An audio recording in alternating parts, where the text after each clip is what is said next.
আমি গোলাম তোমার হে পরওয়ার, গোলাম করে রেখো আমারে, করোনা কভু ভিখারি আমায়, দুনিয়ার মানুষের দুয়ারে, দুনিয়ার মানুষের দুয়ারে, দুনিয়ার মানুষের দুয়ারে। আল্লাহুম্মা সাল্লি আলা সাইয়্যিদিনা ওয়া আলা আলি সাইয়্যিদিনা। চাঁদটাকে দেখে সুন্দর বলি, রসুলের চেহারাটা আরো সুন্দর। জোরে বলুন সুবহানাল্লাহ। মা আমিনা বলছেন, আমার বেটা যখন দুনিয়া আগমন করেছে, আমি আকাশের পূর্ণিমা জ্যোতির্ময় চাঁদের দিকে দেখি, আর একবার আমার বেটার দিকে দেখি। আমি সিদ্ধান্তে উপনীত হলাম, আসমানে গোলাকার চাঁদের থেকেও আমার বেটা আরো বেশি সুন্দর। জোরে বলুন। আকাশের চাঁদটাকে সুন্দর বলি, রসুলের চেহারাটা আরো সুন্দর। কি সুন্দর চেহারা দেখে যারা, রসুলের প্রেমে মশগুল তারা। কি সুন্দর চেহারা দেখে যারা, রসুলের প্রেমে মশগুল তারা। তোমার চেহারা দেখে হুরমালারা, তোমার চেহারা দেখে জিন জিন্নাতেরা।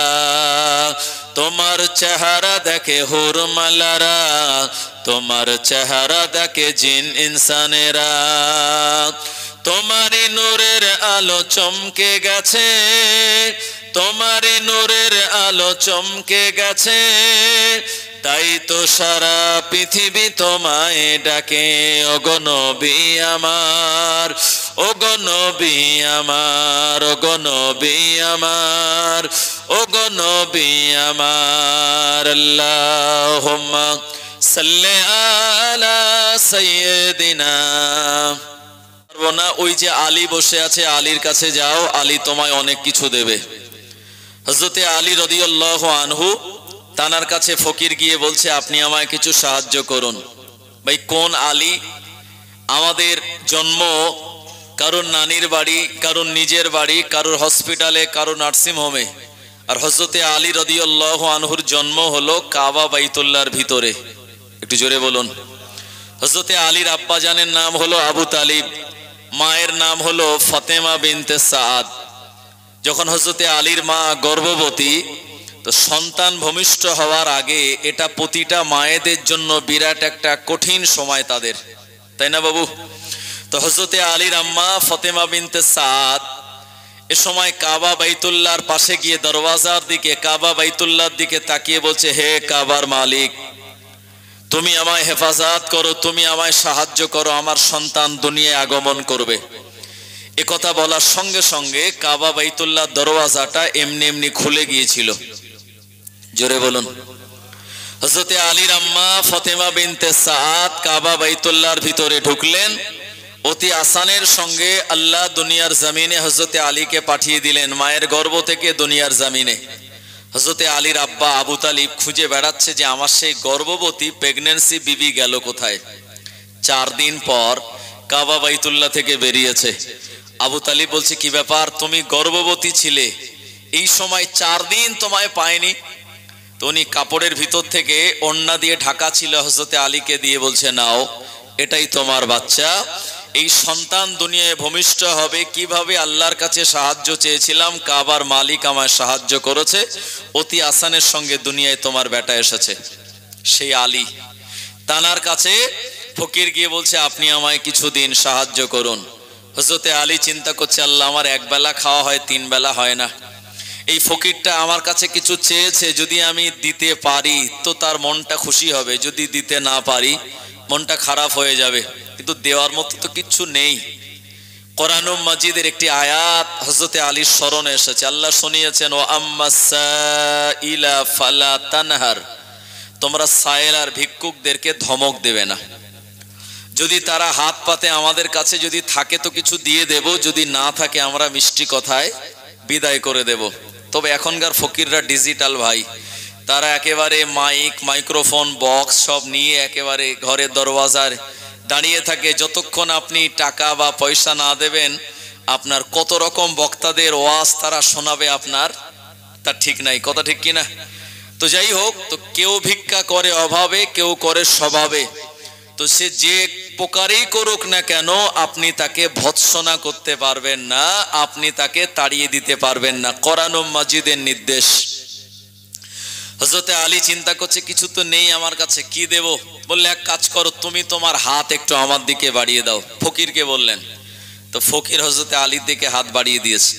হযরতে আলী কি কয়েকবার পড়ে ফকিরের হাতে ফোঁ দিয়েছে, দিয়ে বলছে হাতটা মুঠো করো তো। ফকির হাত মুঠো করেছে। বললো হাতের মধ্যে কিছু এসেছে? বললো হ্যাঁ এসেছে। বললো সোজা চলে যাও বাড়ি, কাউকে দেখানোর দরকার নেই। তবে হ্যাঁ, আবু জাহেল যদি জিজ্ঞেস করে ওকে একটু দেখিও।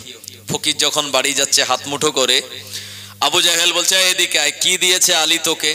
বললো যা দিয়েছে হাতের মুঠোর ভিতরে আমি নিজেও জানি না। হাতটা খোলো তো। হাতের মুঠো যখন খুলেছে, দেখছে একটা সোনার দলা। জোরে বলুন সুবহানাল্লাহ। আরে আবু জাহেল তো কৃপণ এবং বিরাট বড় লোক এবং লোভী। ও সঙ্গে সঙ্গে হযরতে আলীর কাছে গিয়ে বলছে, আলী ব্যাপার কি? তুমি তো গরিব, তুমি তো পুয়ার ম্যান, আর এই সোনার টুকরোটা তুমি দিলে কি করে? হযরতে আলী বলছেন, ফকির যখন হাত পেতেছে, আমি আমার আল্লাহর উপরে ভরসা রেখে, আল্লাহর উপরে ভরসা রেখে আমার নবীর শানে 3 বার দরুদ শরীফ পড়ে ফকিরের হাতে ফোঁ দিয়েছি। যা হয়েছে আল্লাহর পক্ষ থেকে হয়েছে। জোরে বলুন সুবহানাল্লাহ। ভাই, আমরা যদি ফকিরের হাতে দরুদ শরীফ পড়ে ফোঁ দেই, শোনা হবে বলে মনে হয়? হবে না। সকাল থেকে সন্ধ্যা পর্যন্ত ট্রাই করলেও হবে না। কারণ যে জবানে দরুদ শরীফ পড়ি, এ জবানেই আমরা মিথ্যা কথা বলি। যে জবানে দরুদ শরীফ পড়ি, এ জবানেই একটু স্মোকিং না করলে আমাদের বাথরুমে গেলে ক্লিয়ার হয় না। যে জবানে দরুদ শরীফ পড়ি, এই জবানেই চায়ের দোকানে বাম হাতে চায়ের কাপ নিয়ে মানুষের গীবত গেল্লা করি। ভাই, যে জবানে আমরা দরুদ শরীফ পড়ি, এ জবানেই সুদ ঘুষ চালিয়ে দেই।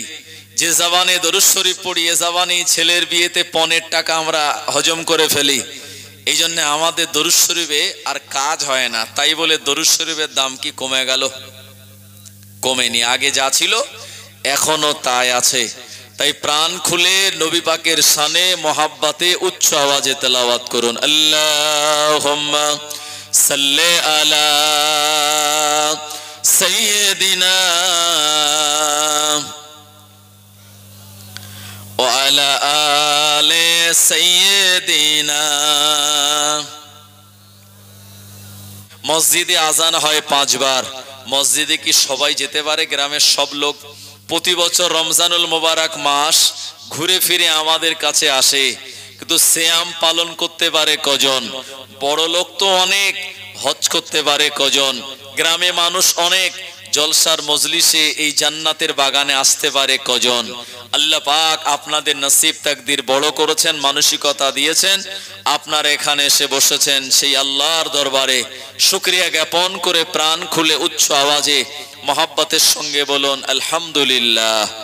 আর একটু বলুন হামদান কাসীরান তাইয়্যিবান মুবারাকান ফীহি ইয়া রাব্বি লাকাল হামদু কামা ইয়ানবাগি লিজালালি ওয়াজহিকা ওয়া আযীমি সুলতানিকা। তারপরে আমরা আমাদের প্রিয় নবী সরকারে দো আলম মুফাখখিরে মওজুদা আফতাবে নবুয়ত খাতামান নবিয়্যিন ইমামুল মুরসালিন শাহে মদিনা মক্কার বাতি মদিনার জ্যোতি প্রিয় নবীর রওজায়ে আতাহারে জানাই প্রাণ ভরা দরুদ ও সালামের নজরানা মোহাব্বতের সঙ্গে বলুন সাল্লাল্লাহু আলাইহি ওয়াসাল্লাম। ভাই বাবাজি গণেরা, আপনাদের এই নলডি গ্রাম, এই গ্রামে অনেক আলেম ওলামাদের বসবাস। কথা ঠিক কিনা? আপনাদের এই নলডি গ্রামের নাম গোটা পশ্চিমবঙ্গের বিভিন্ন প্রান্তের লোক জানে। একটা গ্রামের নাম সুখ্যাতি বিখ্যাত হয় একটা কারণে, ওই গ্রামে যদি কোনো বিখ্যাত কোনো বক্তা বা বিখ্যাত কোনো মাস্টার, বিখ্যাত কোনো ডাক্তার থাকে, তার নামকরণে এই গ্রামের ওই গ্রামের সুনাম সুখ্যাতি বৃদ্ধি পায়। আপনাদের গ্রামের জনাব মাওলানা আব্দুল আজিজ আমিনী এই গ্রামেরই বাসিন্দা, কথা ঠিক কিনা? এই গ্রামে বাড়ি তো। আর একজন বক্তা আছে না জনাব মাওলানা বাকিবিল্লাহ সাহেব, এই গ্রামে। মাশাআল্লাহ, দুইজনেই আমার বন্ধুবর। সুতরাং আমি আপনাদের কাছে যে ব্যাপারে আলোচনা রাখবো বলে নিয়ত করেছি, আপনাদের এই গ্রাম যেহেতু আলেম ওলামাদের সংস্পর্শে থাকা গ্রাম, আমি আলোচনা রাখবো এ দুনিয়ার জমিনে। আমি কোরআন মাজিদের একটি আয়াতে কারিমা তেলাওয়াত করেছি আপনাদের সম্মুখে। আল্লাহ পাক শুনিয়েছেন, আল্লাযী খালাকাল মাউতা ওয়াল হায়াতা লিয়াবলুয়াকুম আইয়ুকুম আহসানু আমালা। আল্লাযী, যিনি, খালাকা মানে সৃষ্টি করেছেন, মাউতা মৃত্যুকে, ওয়াল হায়াতা এবং জীবনকে, লিয়াবলুয়াকুম কিসের জন্য? পরীক্ষার জন্য, আইয়ুকুম আহসানু আমালা এই জীবন আর মরণের মাঝখানে কে কত বেশি আমাল করতে পারে, আমালটা যেন ভালো হয়। এই যে যত বেশি ভালো আমাল করবে, কিয়ামতে হাসরে মিজানে আল্লাহ পাক তত বেশি তার তাড়াতাড়ি সমস্ত বেড়া পার করিয়ে দিয়ে দয়া জান্নাত নসিব করবে। বাবু বলেন, এখন আমাল হয়তো আমাদের রয়েছে, নামাজ আছে, রোজা আছে, হজ আছে, জাকাত আছে, দান আছে, খায়রাত আছে, আরো ভালো আমাল আছে। আমাল যদি আমাদের অনেক থাকে আর ইমান যদি আমাদের দুর্বল হয়, আমরা অনেক বেশি আমাল করে কি নাজাত পেতে পারবো বাবু? পারবো না। তাহলে আগে নিশ্চিত আমাদের দরকার ইমানটাকে খাঁটি করা, মজবুত করা। তারপরে আমাল যদি অল্প হয়, ইমান যদি মজবুত হয়, অল্প আমালেও জান্নাতে যাওয়া যাবে ইনশাআল্লাহ। যদি বিরাট ভালো কাজের দ্বারা জান্নাত পাওয়া যেত, তাহলে বিশ্বনবীর আপন চাচাজি আবু তালিবের জান্নাত মিলে যেত। আবু তালিব কি জান্নাতি না জাহান্নামী? জাহান্নামী, বুখারীর বর্ণনা অনুযায়ী। কিন্তু যে আবু তালিব আল্লাহর নবীকে 4 বছর বয়স থেকে বিশ্বনবী সাল্লাল্লাহু আলাইহি ওয়াসাল্লামের কাছে একেবারে অবধারিত ভাবে ছিলেন, 8 বছর বয়সে বিশ্বনবীর দাদু ইন্তেকাল করার পর আবু তালিব দায়িত্ব নিয়েছিলেন বিশ্বনবীর। এবং যেদিন আবু তালিব বিদায় নেয়, আল্লাহর হাবিবের বয়স তখন 50। তাহলে 8 বছর থেকে আর 50 বছর বয়স পর্যন্ত পাশে ছিলেন। টোটাল কত বছর ছিলেন বাবু? 42 বছর। 42 বছর আবু তালিব বিশ্বনবীর পাশে থাকলেন। নবীকে বয়কট করা হলো শিহাবে আবু তালিবে। আবু তালিব নবীর সঙ্গে ওখানে সঙ্গ দিলেন। যেখানেই সমস্যা আবু তালিব সেখানে গিয়ে ভাতিজার পাশে দাঁড়িয়ে তানাকে সান্ত্বনা দিয়েছেন, মহাব্বত করেছেন, ভালোবেসেছেন, পেয়ার করেছেন, যুক্তি দিয়েছেন, বুদ্ধি দিয়েছেন, খাদ্য দিয়েছেন, আশ্রয় দিয়েছেন। তারপরেও আবু তালিব আমার নবীকে এতটা ভালোবাসার পরেও জান্নাতে যেতে পারবে না। কারণ হলো সে কালেমা পড়েনি, ঈমান তার ছিল না। জওয়ানেরা, যুবকেরা, আল্লাহ নবী জীবনে যে বছরটা সব থেকে দুঃখের বছর, এ বছরটাকে বলা হয় আমুল হুজুন, মানে দুঃখের বছর। আল্লাহ নবীর ওই বছরে চাচা জান আবু তালিব বিদায় নিয়েছিলেন। কারণ মক্কা জমিনের মানুষেরা আল্লাহ নবীর বিরোধিতা করে বিশ্ব নবীর বিরুদ্ধে তারা বয়কটের ফতোয়া জারি করে দিল। এরা বলল মুহাম্মাদের সঙ্গে কথা বলা যাবে না। মুহাম্মদ ইবনে আব্দুল্লাহ সাহাবীরা আমাদের কাছে মাল খরিদ করতে আসলে আমরা বিক্রি করব না, ওই মুহাম্মাদের সঙ্গে আমরা আদান প্রদান রাখব না। ও জানেরা, যুবকেরা, সামাজিক ভাবে নবীকে যখন বয়কট করা হলো, আল্লাহ নবী তিনি সাহাবে কেরামদের সঙ্গে করে নিয়ে শিহাবে আবু তালিব একটি পাহাড়ের নাম, ওই পাহাড়ের উপরে ভাগে আল্লাহর হাবিব চলে গেলেন, ওখানে অবস্থান করতে লাগলেন। বিবি খাদিজা রাদিয়াল্লাহু আনহা তানার যা টাকা পয়সা সয় সম্পত্তি ছিল, শিহাবে আবু তালিবে সাহাবে কেরামদের পরিষেবা দিয়ে এই টাকাগুলি তিনি খরচ করে দিয়েছিলেন। ও জওয়ানেরা, যুবকেরা, একটা সময় খাদ্য খোরাক যখন শেষ হয়ে গেল, বিশ্বনবী সাহাবীরা গাছের কাঁচা পাতা খেয়ে, কচি পাতা খেয়ে জীবন ধারণ করলেন। গাছের কচি পাতা শেষ হয়ে গেল, পাকা পাতা খেয়ে জীবন ধারণ করলেন। একটা সময় অপুষ্টিতে তানাদের গোস্ত চর্বিগুলি সব গলে গিয়েছিল, হাড়ের সঙ্গে চামড়া যখন লেগে গেল, বিশ্বনবী সাহাবীরা যখন বিরাট দুর্বল হয়ে পড়লেন, আল্লাহর কাছে দোয়া করে বললেন, আমার নবী, ও রব্বুল আলামিন, আল্লাহ, আমার সাহাবীদের বিরুদ্ধে এমন বয়কট করা হলো, এই বয়কটের কবলে পড়ে আমার সাহাবীরা আজকে তারা বড় অসহায়, আজকে তারা দুর্বল। আল্লাহ পাক আপনি আমাদেরকে হেফাজত করুন। আল্লাহ পাক তার নবী দোয়া কবুল করে নিয়ে আবু জাহেল বয়কটে যে সন্ধি কাবা বাইতুল্লাহ দেওয়ালে টাঙিয়ে দিয়েছিল, আল্লাহ আসমান থেকে এক ধরনের কীট পোকা পাঠিয়ে দিল। এই পোকাগুলি বয়কটের চুক্তিগুলি সব খেয়ে নষ্ট করে দিল। সেই দিন থেকে বয়কট উঠে গেল। আবু তালিব ঘরে ফেরার পরে শরীরটা তানার অসুস্থ হয়ে পড়ল। গাছের পাকা কাঁচা কচি পাতা খেয়ে আবু তালিব যখন অসুস্থ, আল্লাহ নবীর সংবাদ পেয়ে দেরি না করে চাচা যান আবু তালিবকে তিনি দেখতে গিয়েছিলেন। জোরে বলেন সুবহানাল্লাহ। এক মুসলমান আরেক মুসলমানের উপরে হক আছে 6টা। দেখা হলে সালাম দেওয়া, 2 নম্বর দাওয়াত দিলে কবুল করা, 3 নম্বর হাঁচি হলে মুসলমান বলবে আলহামদুলিল্লাহ, যিনি শুনবেন তিনি জবাব দেবেন ইয়ার হাকামুল্লাহ বলে। আমাদের তো হাঁচি হলে আমরা আলহামদুলিল্লাহ বলি না, আমরা বাপরে মারে করি, কথা ঠিক কিনা, হেইয়ে হইয়ে করে আওয়াজ দেই। ভাই ও বাবাজিগণেরা, আমাদের হাঁচির যে জবাব দেবে সেই পজিশনই থাকে না। এরপরে 4 নম্বর, ওই ব্যক্তি যদি অসুস্থ হয় তাকে দেখতে যাওয়া। 5 নম্বর, ওই ব্যক্তি ইন্তেকাল করলে তার নামাজে জানাজায় গিয়ে হাজির হওয়া। 6 নম্বর, ইউহিব্বু লাহু মা ইউহিব্বু লিনাফসিহি, সে নিজের জন্য যেটা পছন্দ করবে অন্য মুসলমানের জন্য সেটা পছন্দ করবে। এটা নয় যে বিরিয়ানি রান্না করেছিল রাতের বেলা বৈশাখ মাসের গরমে, বিরিয়ানিটা এলিয়ে গিয়েছে, সকালবেলা পাশের বাড়ি গিয়ে বলছে, ভাই কি বুবু, ওই বিরিয়ানি রান্না করেছিলাম তো তোমার ছেলে মেয়ের একটু খেতে দিও। রাতের বেলা যখন গরম ছিল তখন দেয়নি, যখন এলিয়ে গেছে তখন পাঠাচ্ছে। এটার নাম হক নয়। হক হলো আপনি যদি দেন তো গরম গরম আপনি যেটা পছন্দ করেন ওটাই দেবেন, এর বাইরে অপছন্দনীয় জিনিস দেওয়া যাবে না। বা এ কথা বলতে গিয়ে আমার মনে পড়লো, এক গ্রামের এক কৃপণ লোক ছিল, সে 1 কেজি খাসির গোস্ত কিনে এনে বিবিকে বলছে ভালো করে রান্না বান্না করো, আমি এশার নামাজ পড়ে খাবো। এখন বিবি রান্না করে রান্নাঘরে রেখে দিয়েছে, স্বামী গেছে মসজিদে নামাজ পড়তে, এক বিড়াল এসে তাতে মুখ দিয়ে দিয়েছে।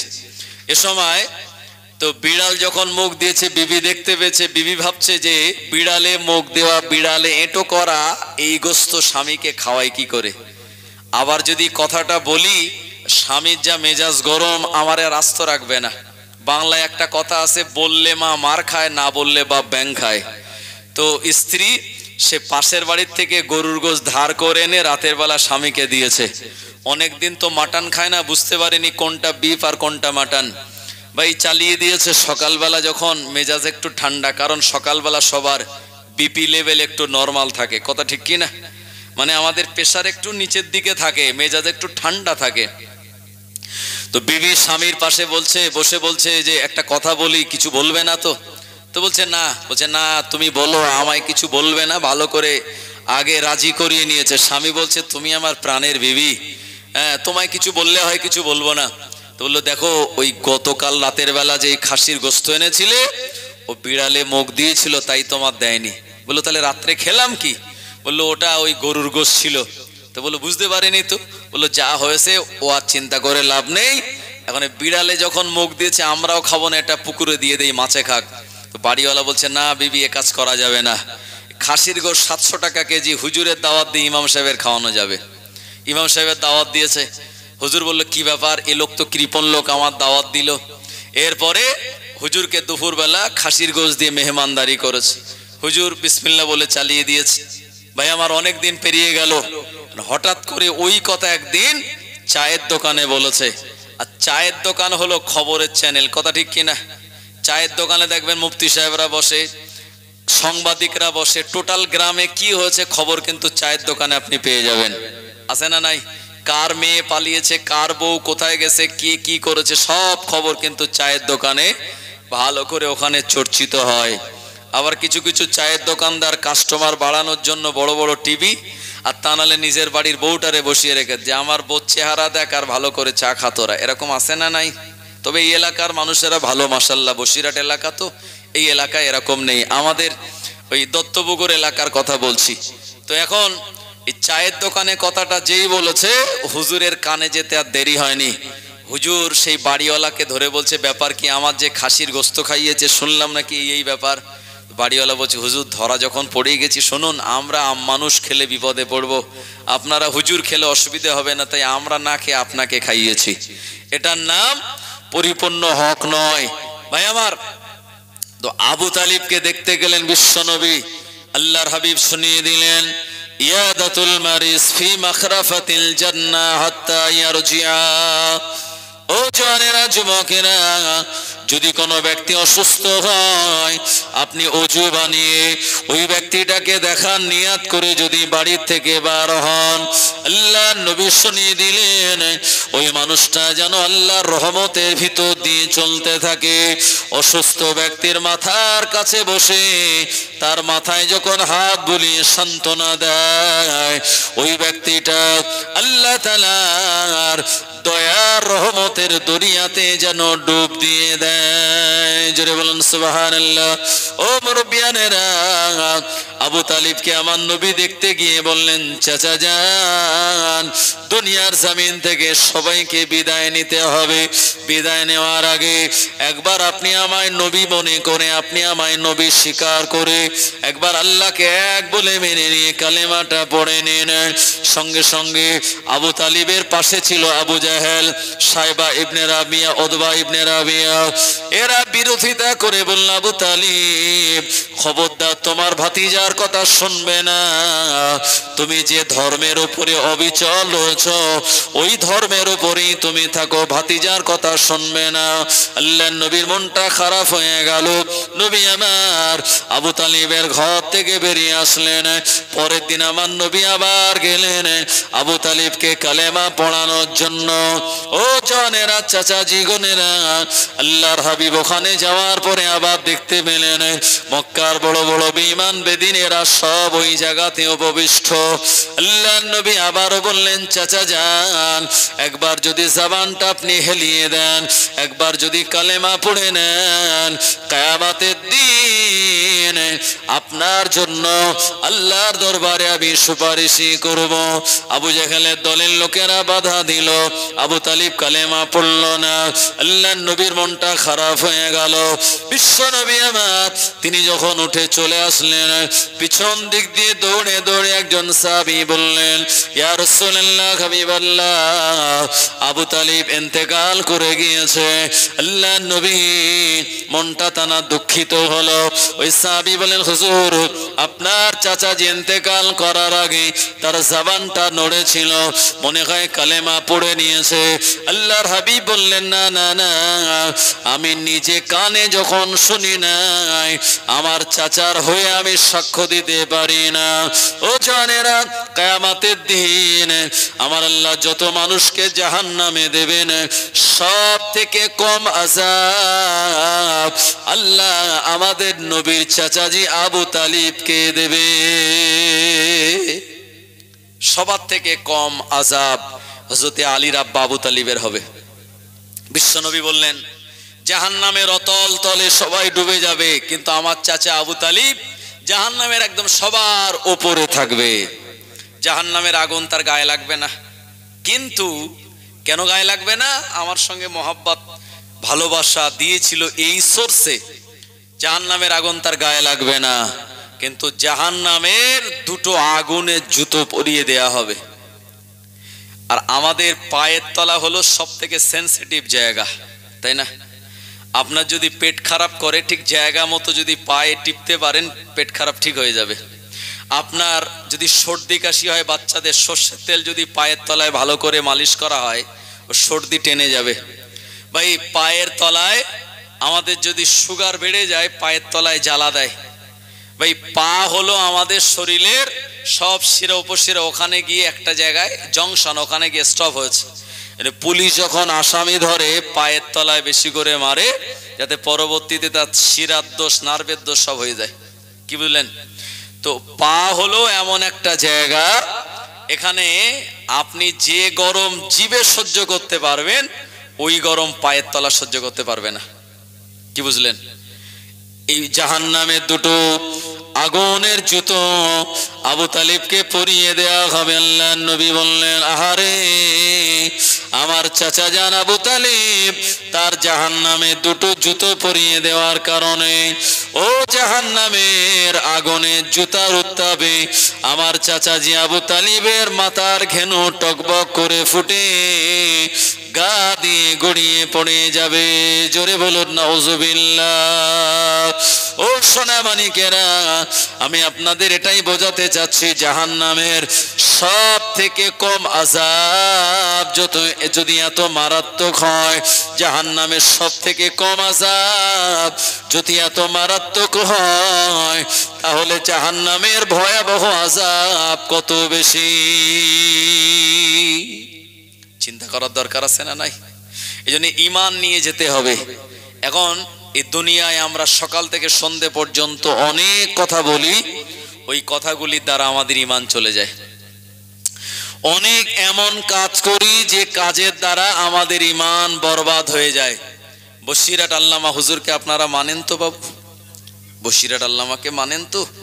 যিনি বাংলা 1352 সালে কার্তিক মাসের 16 তারিখ জুমার দিন ফজরের নামাজের পর কলকাতার একে ফজলুল হক সাহেবের বাড়িতে ডাক্তার বিধানচন্দ্র রায়ের তত্ত্বাবধানে তানার চিকিৎসাধীন থাকা অবস্থায় দুনিয়া থেকে বিদায় নিয়েছিলেন।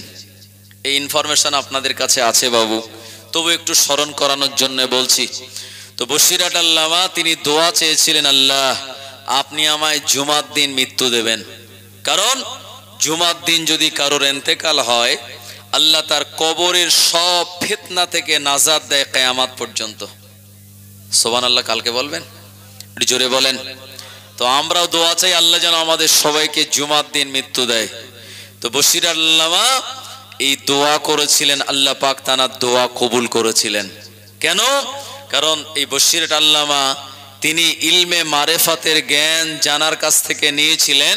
তিনি হলেন ফুরফুরা শরীফের মুজাদ্দিদে জামান দাদা হুজুর পীর কেবলা রহমাতুল্লাহ আলাইহি, যিনিও দোয়া করেছিলেন আল্লাহ আপনি আমায় জুমার দিন ইন্তেকাল দেবেন। দাদা হুজুরের মৃত্যুটা জুমার দিন হয়েছিল না হয়নি বাবু? হয়েছিল। দাদা হুজুর ইন্তেকাল করেছিলেন বাংলা 1345 সাল, ইংরাজি 1939 সাল চৈত্র মাসের 3 তারিখ জুমার দিন ফজরের নামাজের পর। হুজুর ইন্তেকাল করার সময় হুজুরের হায়াত পেয়েছিলেন প্রায় 96 বছর। বসিরাট আল্লামা দুনিয়ার জমিন থেকে বিদায় নিলেন। তো ডাক্তার বিধানচন্দ্র রায়ের তত্ত্বাবধানে চিকিৎসাধীন থাকা অবস্থায় জুমার দিন ইন্তেকাল হলো। হুজুরের প্রথম জানাজা হয়েছিল কলকাতার ঝাউতলা রোডে। এই জানাজা নামাজের ইমাম কে হয়েছিলেন জানেন? ফুরফুরা শরীফের মুফতি আজম মেজলা হুজুর পীর কেবলা রহমাতুল্লাহ আলাইহি বসিরাট আল্লামার প্রথম জানাজা পড়িয়েছিলেন। দ্বিতীয় জানাজা হয়েছিল এই তানার প্রতিষ্ঠিত মাদ্রাসা আমিনিয়া প্রাঙ্গণে, মাদ্রাসা আমিনিয়ার মাঠে হুজুরের ছোট ভাই পীর আল্লামা রুহুল কুদ্দুস সাহেব রহমাতুল্লাহ আলাইহি নামাজে জানাজা পড়িয়েছিলেন। তো হুজুরকে দাফন দেয়া হলো 40 বছর পর। বসিরাট ওই দরবারে মেজলা হুজুর তিনি দাওয়াতি একজন প্রধান অতিথি হিসাবে গিয়েছিলেন। ওখানে হুজুর ওয়াজ করতে করতে বলেছিলেন, বাবারা আমি আবু জাফর বলি, ফুরফুরার মেজো হুজুর বলি, যদি বসিরহাট আল্লামার কবরটা খুঁড়ে দেখানো যেত, শরীয়তে যদি জায়েজ হতো কবর খুঁড়ে দেখানো, আমি ফুরফুরার পীর আবু জাফর বসিরহাট আল্লামার কবরটা খুঁড়ে দেখিয়ে দিতাম। 40 বছর আগে তানাকে যেভাবে দাফন দেওয়া হয়েছিল, 40 বছর পর আল্লাহ পাক আজও তানাকে ওই রকম অক্ষত অবস্থাতেই রেখেছেন। আরো জোরে বলুন সুবহানাল্লাহ। বশিরহাট আল্লামা একটা কিতাব লিখেছেন, কিতাবের নাম হলো কালিমাতুল কুফর। ও কিতাবের ভিতরে তিনি বলেছেন, আমাদের সমাজে মানুষেরা এমন কিছু কিছু কথা বলে, এ কথার দ্বারা তাদের ঈমান চলে যায়। 1 নম্বর কথা হলো, আমাদের সমাজে অনেকে বলে মোল্লার দৌড় মসজিদ পর্যন্ত, বলে কি বলে না, মোল্লার দৌড় মসজিদ পর্যন্ত। এ কথাটার মানে হলো মোল্লা মানে ইমাম, আর ইমামকে আমি যাই বলি তাই বলি, অপমান করি, অপদস্থ করি, ছোট বড় বলি, পয়সা কম দেই, দাওয়াত দিয়ে ফিরিয়ে দেই না কেন, ইমাম বেশি দূরে যেতে পারবে না। আর এমন করে মোল্লার দৌড় মসজিদ পর্যন্ত, এই কথাটা বলে ইমামতিকে ছোট মনে করা। ও জানেরা, মাথায় রাখুন, ইমামতি করাটা নবীদের আলামত, ইমামতি করাটা নবীদের সুন্নাত। আদম শফিউল্লাহ থেকে ঈসা রুহুল্লাহ আলাইহিস সালাম পর্যন্ত সব নবীরা, আমাদের প্রিয় নবী মুহাম্মদুর রাসূলুল্লাহ সাল্লাল্লাহু আলাইহি ওয়াসাল্লাম, তিনিও নামাজের ইমামতি করেছিলেন মদিনার মসজিদে। এজন্য আপনি আমি ইমাম সাহেবকে দাম দিতে পারি না, এটা আপনার আমার মাইনাস পয়েন্ট। কিন্তু ইমামতিটাকে ছোট মনে করে কথা বললে পরে ঈমান বরবাদ হয়ে যাবে। এটা হলো ঈমান ধ্বংসকারী একটা ভাইরাস। দ্বিতীয় নম্বর হলো ভাই, আর একটা কথা আমাদের সমাজে চলে, বশিরহাট আল্লামা লিখেছেন যে অনেকের বাড়ির ছেলে মেয়ে খুব ভালো, পড়াশোনায় ভালো, কাজ কামে ভালো, লেখাপড়ায় ভালো, বুদ্ধিতে ভালো, তো অনেক সময় চায়ের দোকানে ওই মেয়ের আব্বা বা ছেলের আব্বা বলে, আল্লাহ আমায় একটা মেয়ে দিয়েছে, মেয়েটা লক্ষ্মী মেয়ে, বা ছেলেটা আমার লক্ষ্মী ছেলে, এ কথা বলে। ভাই, লক্ষ্মী হলো হিন্দু ভাইদের একটা দেবতার নাম, তাই না? এরা এই দেবতা নিয়ে লক্ষ্মী পুজোর দিন তারা বাড়িতে এনে ভালো করে পুজো করে, কারণ হলো তাদের ঘরে যেন লক্ষ্মী তাকে কোনোদিন অলক্ষ্মী না আসে, এরকম একটা তাদের ধারণা। ভাই, আমরা ইমানদার, আমরা ওসব মানি না, ওটা তাদের ধারণা।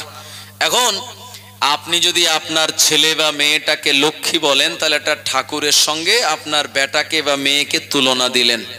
আপনি যদি নামাজ কালাম পড়েন আর এই কথা যদি জবান দিয়ে বার হয়, আমি বলছি না, বশিরহাট আল্লামা বলেছেন, আপনার ঈমান শেষ। তৃতীয় নম্বরে একটা কথা বললে পর ঈমান চলে যাবে। ও জওয়ানেরা, যুবকেরা, কথাটা হলো, অনেকে বলে কাজটা হবে কি করে, বিসমিল্লাহ গলত, জোরে বলে নাউজুবিল্লাহ। বললে, আরে এই কাজটা কমপ্লিট হয়নি কেন জানিস, এ কাজে বিসমিল্লাহ গলত আছে, মানে শুরুতে ভুল আছে। আচ্ছা বলুন, বিসমিল্লাহ তো কোরআনুম মাজিদের 19 পারা সূরা নামালের একটি আয়াতের অংশ। বিসমিল্লাহ ভুল মানে আল্লাহর নামে ভুল, নাউজুবিল্লাহ। এ কথা বললে ঈমান আর থাকবে বাবু, চলে যাবে। জওয়ানেরা, যুবকেরা, ও নবীর উম্মতেরা, যে কাজ করলে আপনার আমার ঈমান বরবাদ হয়, ওটা হলো আনতুশরিক বিল্লাহ, আল্লাহর সঙ্গে শিরিক করা।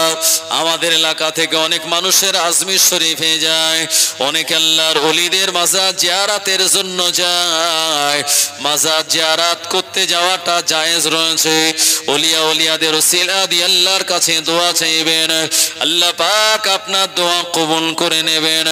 আবার অনেকে আছে যারা মাজারে গিয়ে সেজদা দেয় এবং খাজা গরিবে নওয়াজকে গিয়ে বলে, ইয়া খাজা তু মেরে মৌলা है, तू मेरे माबूद है, मेरे कोई औलाद नहीं, एक औलाद दो।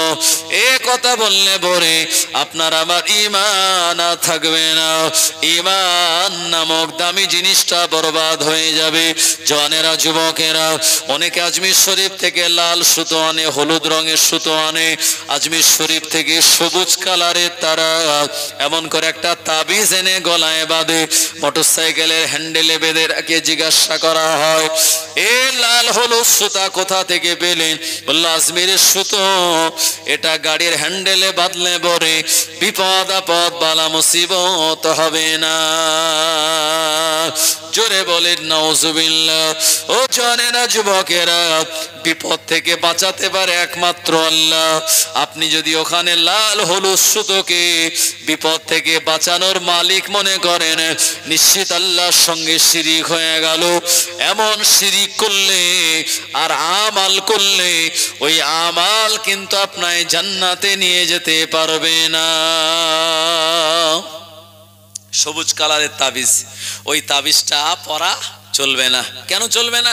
তাবিজটা খুলে দেখুন, ওতে উর্দুতে লেখা আছে, মাদাদকার ইয়া খাজা গরিবে নওয়াজ, সাহায্য করো হে খাজা গরিবে নওয়াজ। আচ্ছা, সাহায্য করার মালিক কে? জোরে বলুন। ইয়াকা নাবুদু ওয়া ইয়াকা নাস্তাঈন। আমরা আপনার নিকট সাহায্য চাই, আল্লাহ আপনার ইবাদত করি, আপনার নিকট সাহায্য চাই। সাহায্য যদি দুনিয়ায় আল্লাহ ছাড়া কোন ওলির মাজারে গিয়ে চাওয়া হয়, মুসলমান নিশ্চিত মনে রাখুন আপনার আমার ঈমান থাকবে না। আল্লাহর হাবিব শুনিয়ে দিলেন, দ্বিতীয় নম্বর যে কাজ করলে পরে আমাদের ঈমান বরবাদ হয়, ওটার নাম হলো অসসেহর। সেহর শব্দের অর্থ হলো জাদু। কেউ যদি জাদু করে, জাদুবিদ্যা শিক্ষা করে, জাদুর দ্বারা মানুষকে বাদ মারে, জাদুর দ্বারা মানুষকে ক্ষতি করে, ঈমান আর জাদু দুটো এক জায়গায় একটা মানুষের ভিতরে থাকতে পারে না। যে জাদুকর, এই লোকটা হারাম কাজ করলো, আর জাদুকর তার কাছে ঈমান থাকলো না। ঈমান না থাকলে জান্নাত নসিব হবে না। জাদুকর সমাজ আছে না নাই? আছে।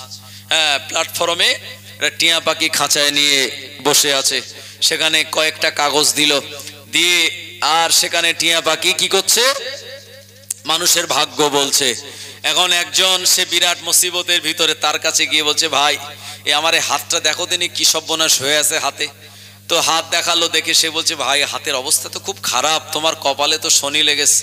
বললো তাই না কি? বললে হ্যাঁ। বললো যা করছো তাই হচ্ছে না, টাকা পয়সা ইনকাম করছো থাকছো না, হ্যাঁ স্ত্রীর সঙ্গে বনাবনি হচ্ছে না, এরম যা বলেছে যেটা হয় সাধারণত মিলে গেছে।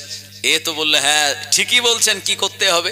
বললো অসুবিধা নেই, টিয়া পাখিও বলেছে তোমার ভাগ্যের অবস্থা খুব ভালো না, আমার কাছে এই মাদলি আছে, আংটি আছে, গাছ আছে, এটা বাঁধো, তারপর সব ঠিক হয়ে যাবে। ভাই 501 টাকা নিয়ে নিল ভাই আমার, আর জাদুর ভেলকির মাধ্যমে সাপ আর বেজির লড়াই লাগালো, বা আরো অন্য কিছু জিনিস এমন দেখালো, আপনি অবাক হয়ে বললেন সত্যি লোকটা তো বিরাট ভালো লোক। ভাই এটা বিশ্বাস করে জাদুকরের পাল্লায় পড়ে আপনি যদি জাদুবিদ্যা নেন বা শেখেন বা কাউকে প্রয়োগ করেন, বিশ্বনবী বললেন এই জাদুর দ্বারা ঈমান ধ্বংস হবে। এই করোনা যেমন আমাদের ফুসফুসকে নষ্ট করছিল, তো কিছু কিছু এমন জিনিস আছে যেটা আমাদের ঈমান ধ্বংস করে দেয়।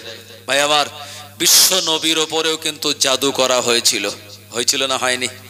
আল্লাহর নবী দিন দুনিয়ার বাদশাহ, তিনি যখন বিদায় হজ করে চলে আসলেন মদিনাতুল মুনাওয়ারায়, আল্লাহর নবীর শরীরটা বড় অসুস্থ, আল্লাহর নবীর মাঝে মাঝে জ্বর আসে, আল্লাহর নবী মাঝে মাঝে কিছু কথা ভুলে যান, আবার মনে পড়ে, এভাবে করে বিশ্ব নবীর শরীরটা বড় অসুস্থ। বিবি আয়েশাকে আল্লাহর হাবিব বললেন, এ বিবি আয়েশা, আমার শরীরটা বড় খারাপ, কেন এমন হয় আমি তা বুঝতে পারি না, তবে আজকে এশার নামাজের পর আল্লাহর কাছে দোয়া চেয়ে বলেছি, ও রব্বুল আলামিন, আল্লাহ আমার শরীরটা কেন এমন হয়, আল্লাহ পাক আপনি আমায় তা জানিয়ে দিন। আল্লাহর নবী ওই দিন রাতের বেলা ঘুমিয়ে পড়লেন, আর বিশ্ব নবীর স্বপ্ন দেখতে লাগলেন। আল্লাহর হাবিবের মাথার কাছে জিবরাইল আলাইহিস সালাম, পায়ের কাছে মিকাইল আলাইহিস সালাম। নবীদের স্বপ্ন হলো ওহী। জিবরাইল আলাইহিস সালামকে মিকাইল ফেরেশতা জিজ্ঞাসা করে, নবীর উপরে কি করা হয়েছে? জিবরাইল ফেরেশতা জবাব দেয়, জাদু করা হয়েছে। কি নিয়ে জাদু করলো? জিবরাইল আমিন বললেন মাথার চুল নিয়ে জাদু করা হয়েছে। কে জাদু করলো? এ সময় জিবরাইল আমিন বললেন লাবিদ বিন আসিম নামক একজন ইহুদি জাদু করলো। এই জাদুটা কোন জায়গায় করেছে? জিবরাইল আমিন জবাব দেন বীরে জারওয়ান নামক কুয়ার ভিতরে আল্লাহর নবীর চুলে গিট দিয়ে জাদু করা হয়েছে। আল্লাহর নবীর সামনে সাহাবে কেরামগণেরা এমন করে যখন উপস্থিত হলেন, নবী আমার ফজরের নামাজের পর তিনি বললেন আমার সাহাবীরা, গতকাল রাতের বেলা আল্লাহ পাক আমায় জানিয়ে দিয়েছে আমার শরীরটা কেন অসুস্থ। দুইজন ফেরেশতার কথোপকথনের মাধ্যমে আমার শরীর খারাপের কারণ আল্লাহ আমায় শুনিয়ে দিয়েছে। ফেরেশতার মাধ্যমে আমি জানতে পেরেছি। এ আমার সাহাবীরা, চলো চলো এ মদিনার ভিতরে বীরে জারওয়ান নামক যে কুয়া রয়েছে ওই কুয়ার কাছাকাছি আমাদের যাওয়া লাগবে। আল্লাহর নবী যখনই বললেন, বিশ্ব নবী সাহাবীরা মদিনার মসজিদ থেকে বিশ্ব নবীকে নিয়ে ওই বীরে জারওয়ান নামক কুয়ার দিকে রওনা হয়ে যান। ওখানে গিয়ে আল্লাহর হাবিব বলেন এই কুয়ার ভিতরে জাদু করা হয়েছে, কে নামবে? কুয়ার ভিতরে খানিকটা পানি আছে। তো বললো কে নামবে? হযরতে আলী রাদিয়াল্লাহু আনহু, তিনি আসাদুল্লাহিল গালিব। হযরতে আলী রাদিয়াল্লাহু আনহু তাকবীর দেন, নারে তাকবীর, নারে তাকবীর। জনাব মোহতারাম আজকের শেষ যিনি আখেরি মোনাজাত করবেন জনাব মোহতারাম মাওলানা সাহেব হুজুর, জোরে বলবেন না জিন্দাবাদ। জিন্দাবাদের পক্ষে না আপনারা? আর আলেম ওলামা আসলে সম্মান জানানোর জন্য জিন্দাবাদ দিতে কি অসুবিধা আছে বাবু? জোরে বলেন না জিন্দাবাদ, নারে তাকবীর। একটু প্রাণ খুলে দরুদ শরীফ আল্লাহুম্মা সাল্লি আলা সাইয়্যিদিনা ওয়া আলা আলি সাইয়্যিদিনা।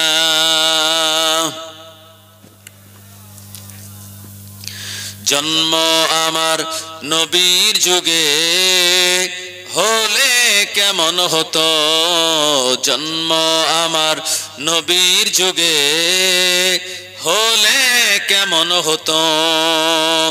দু নয়নে রাসূল পাক দেখিলে কেমন হতো, দু নয়নে রাসূল পাক দেখিলে কেমন হতো। জন্ম আমার নবীর যুগে হলে কেমন হতো। আল্লাহুম্মা সাল্লি আলা ওয়া আলা আলি সাইয়্যিদিনা। ভাই বাবাজি গণেরা, আমার বাপজানেরা, এখন হযরতে আলী রাদিয়াল্লাহু আনহু ওই বীরে জারওয়ান নামক কুয়ার ভিতরে তিনি নামলেন। জওয়ানেরা, যুবকেরা, ওখানে নামার পরে দেখা গেল অল্প পানি, কুয়ার ভিতরে একটা পাথর পাওয়া গেল। আল্লাহর হাবিব বললেন বাবা আলী, পাথরটাকে তুমি উঁচু করো। পাথরটাকে উঁচু করা হলো। পাথরের নিচে হাত দিয়ে দেখা গেল একটা চিরুনি পাওয়া গেল। ও জনেরা, ওই চিরুনিটা যখন ওপরে তোলা হলো দেখা গেল আল্লাহর হাবিবের শেষ বয়সে বাবরি চুল ছিল কানের লতি পর্যন্ত। আল্লাহর হাবিবের আচড়ানো একটা উঠে আসা চুল নিয়ে ইহুদি লাবিদ বিন আসিম আল্লাহর নবীকে কষ্ট দেওয়ার জন্য, আল্লাহর নবীকে তাকলিফ দেওয়ার জন্য ওই চুলের ভিতরে 11টা গিট দিয়ে আর এক একটা গিটের ভিতরে সূচ দিয়ে আল্লাহর হাবিবের জন্য জাদু করে রেখেছিল। ও জনেরা, আল্লাহর হাবিব যখন বললেন বাবা সাহাবীরা এই চুলের গিটটা আমাদের খুলতে হবে, সঙ্গে সঙ্গে জিবরাইল আলাইহিস সালাম তিনি চলে আসলেন। ইয়া রাসূলুল্লাহ, হাবিবাল্লাহ, চিন্তার কোনো কারণ নাই। আল্লাহ পাক আমাকে দিয়ে কোরআন মাজিদের পূর্ণাঙ্গ দুটি সূরা পাঠিয়ে দিয়েছেন। এই দুই সূরার ভিতরে 11টা আয়াত রয়েছে। এই সূরা দুটিকে মুআব্বাজাতাইন বলা হয়। এই সূরার এক একটি আয়াত আপনি তেলাওয়াত করুন, আর এক একবার চুলের গিটে আপনি ফু দিন, এমনি এমনি গিটগুলি ফুঁড়ে যাবে। আল্লাহর হাবিব তিনি বিসমিল্লাহির রহমানির রহিম বলে শুরু করলেন, কুল আউযু বিরাব্বিল ফালাক মিন শাররি মা খালাক ওয়া মিন শাররি গাসিকিন ইযা ওয়াকাব ওয়া মিন শাররিন নাফাসাতি ফিল উকদ ওয়া মিন শাররি হাসিদিন ইযা হাসাদ। বিসমিল্লাহির রহমানির রহিম। কুল আউযু বিরাব্বিন নাস মালিকিন নাস ইলাহিন নাস মিন শাররিল ওয়াসওয়াসিল খান্নাস আল্লাযী ইউওয়াসবিসু ফি সুদুরিন নাস মিনাল জিন্নাতি ওয়ান নাস। এই দুই সূরার 11টা আয়াত যখন তেলাওয়াত করা হলো, আর এক একটা আয়াত পড়ে এক একবার যখন ফু দেওয়া হলো, আল্লাহ তাআলার অপার কুদরতি ক্ষমতায় 11টা চুলের গিঁট খুলে গেল। আল্লাহর হাবিব বললেন, আমার সাহাবীরা, আমার মনে হয় আমার মাথার উপর দিয়ে বিরাট বড় একটা বোঝা নেমে গিয়েছে।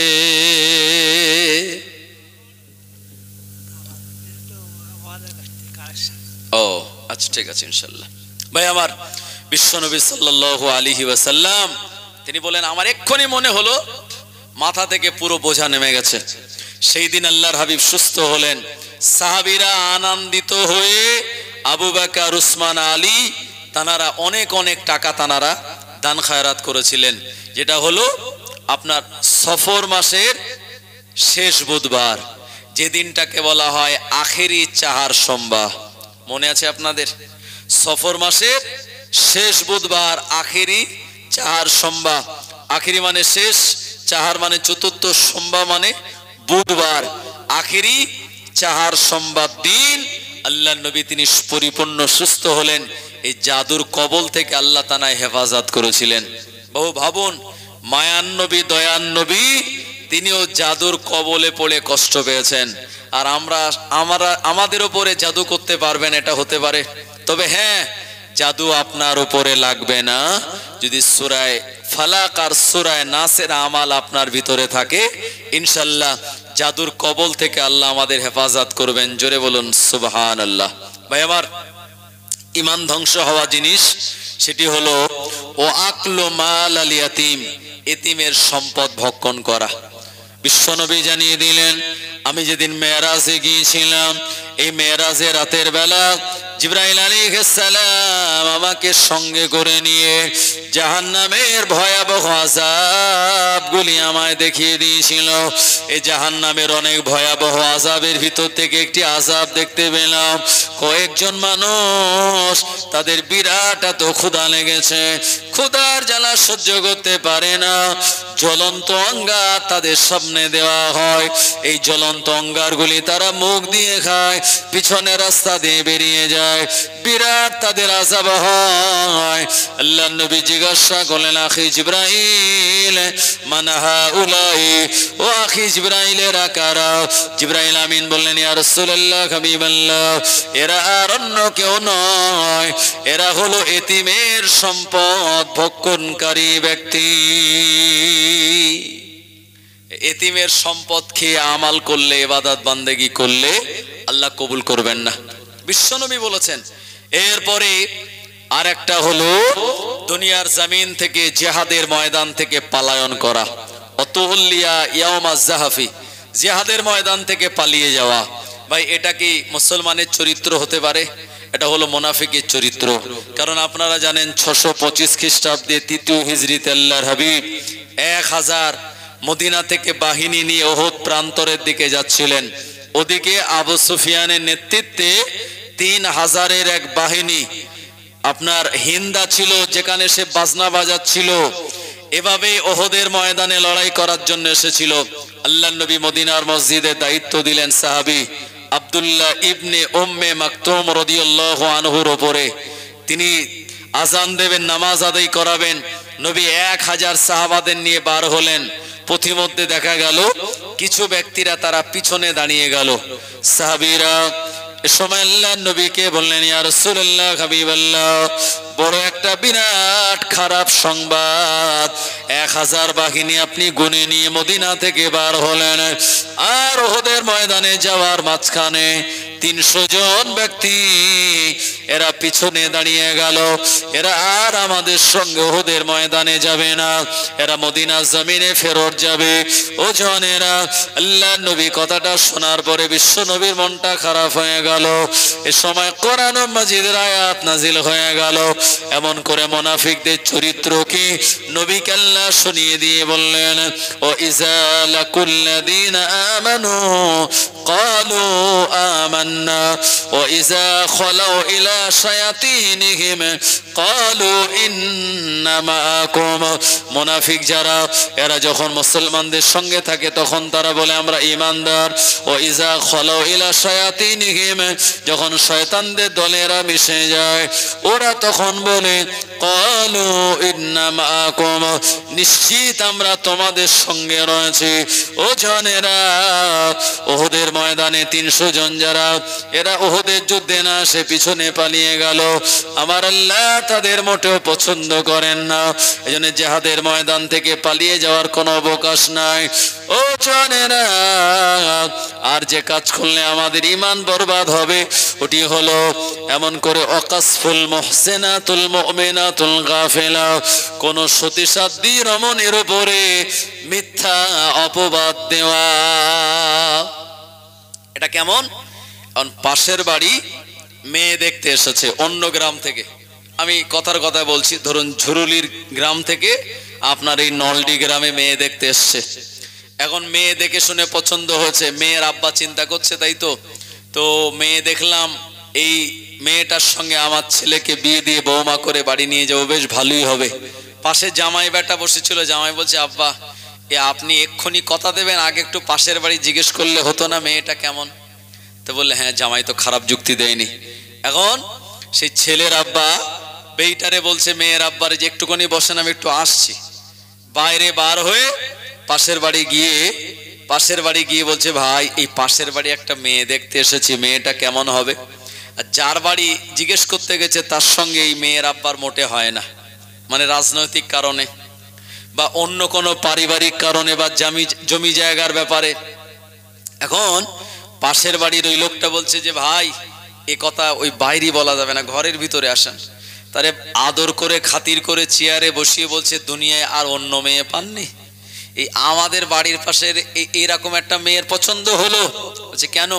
বললো এই সেই নানান খেয়ে একেবারে অনেক বানিয়ে বানিয়ে অনেক কথা বলে দিল। আদেও মেয়েটার নামে এরকম কোনো দোষ নেই, খালি মেয়ের আব্বার সঙ্গে শত্রুতা আছে, এই জন্য সেই মেয়েটার নামে এমন কিছু কথা বলল। ছেলের আব্বা বললো সর্বনাশ, এরে তো বৌমা করে নিয়ে যাওয়া যাবে না। এরপরে গিয়ে বলছে জামাই বেটা চলো। মেয়ের আব্বা বলছে যে ভাই কিছু বলে গেলেন না? তো যা হয় ফোনে হবে নি। তারপর সেই যে চলে গেল, দেখা গেল আর কোনো খবর দেয়নি। ভাই এই যে বিয়ে ভেঙে যাওয়ার জন্য দায়ীকে পাশের বাড়ির একজন ব্যক্তি। ভাই সেই লোক যদি নামাজি পরহেজগার হয় আর তার ভিতরে যদি এরকম একটা ক্যারেক্টার চরিত্র থাকে, বিশ্বাস করুন এই চরিত্র দিয়ে নামাজ কালাম আল্লাহর দরবারে আপনি কবুল করাতে পারবেন না। জওয়ানেরা, যুবকেরা, ও মুসলমান ভাইরা আমার, তবে হ্যাঁ দুনিয়ার জমিনে আমার আল্লাহ আমাদের উপরে রাজি হন, খুশি হন যখন বান্দা অনেক গুনাহ করে, আল্লাহ ওই বান্দার উপরে রাগান্বিত হয়ে যায়। ও জওয়ানেরা, আল্লাহ পাক যার উপরে রাগান্বিত হয় ওই বান্দা যদি আল্লাহর রাস্তে, আল্লাহর দ্বীনের জন্য, আল্লাহর কোরআন ও মাজিদের জন্য, দ্বীন হেফাজতের জন্য দান খায়রাত গুলি করে দেয়, এমন করে দান করে আল্লাহ রাব্বুল আলামিন ওই সমস্ত ব্যক্তিদের উপর থেকে রাগ গুলিকে তিনি তুলে নেন। জোরে বলুন সুবহানাল্লাহ। বিশ্ব নবী বললেন আস-সাখী ও হাবিবুল্লাহ, যারা দান করে, যারা দাতা, তারা হলো সাখী, তারা হলো আল্লাহর দোস্ত।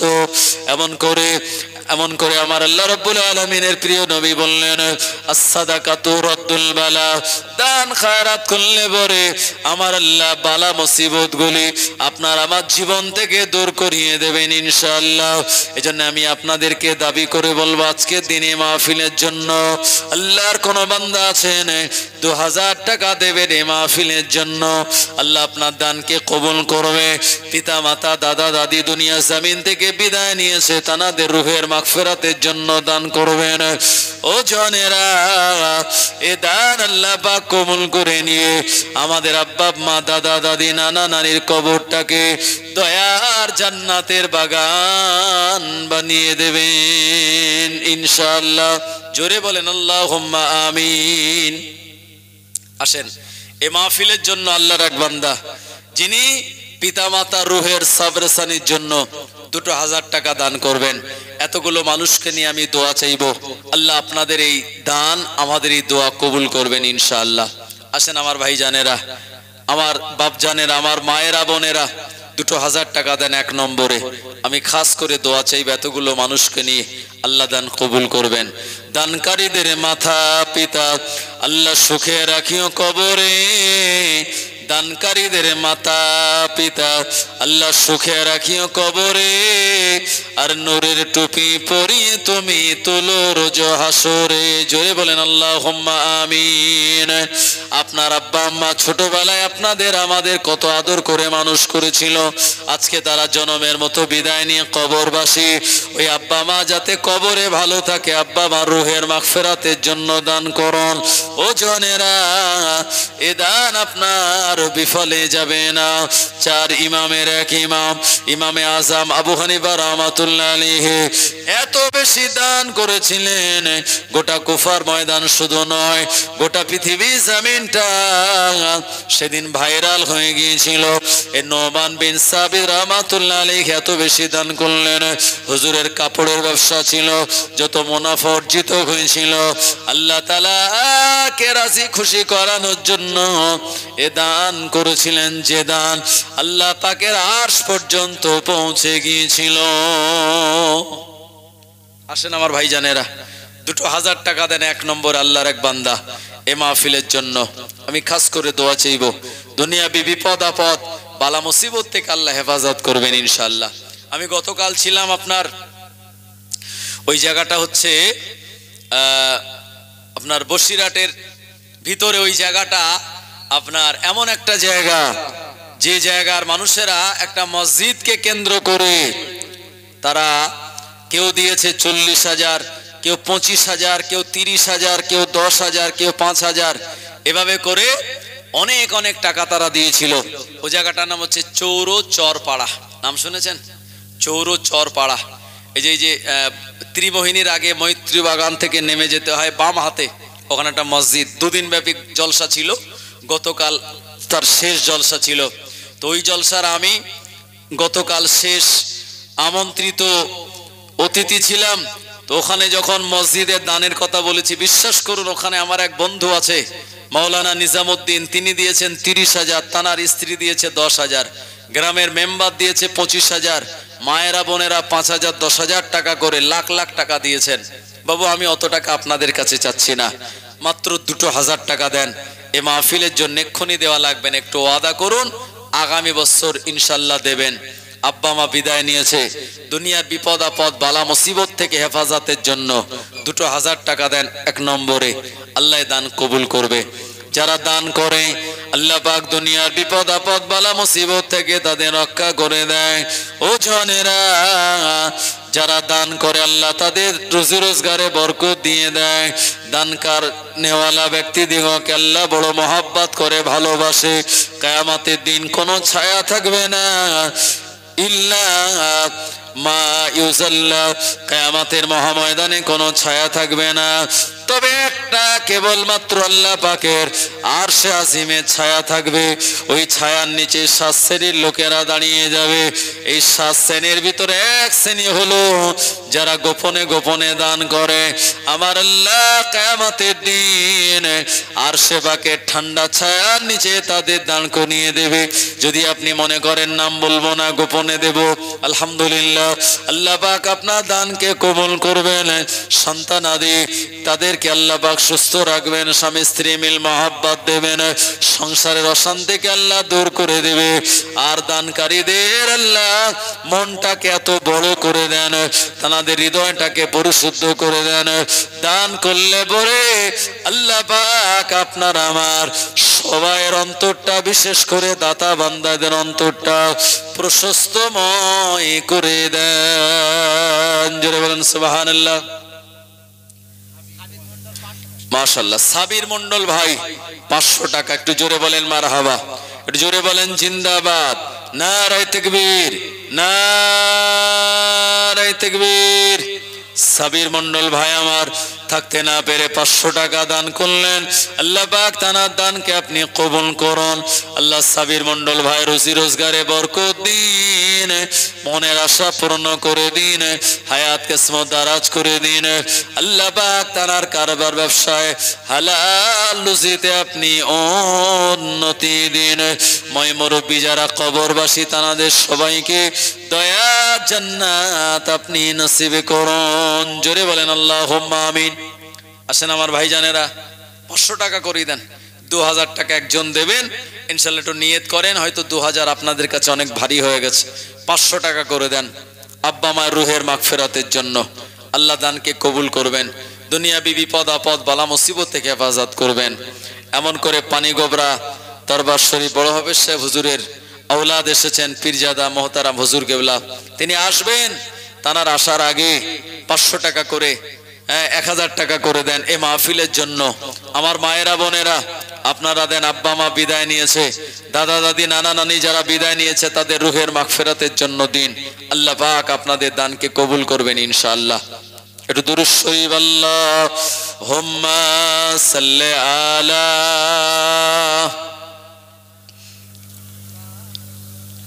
ওয়া আলা আলি সাইয়্যিদিনা।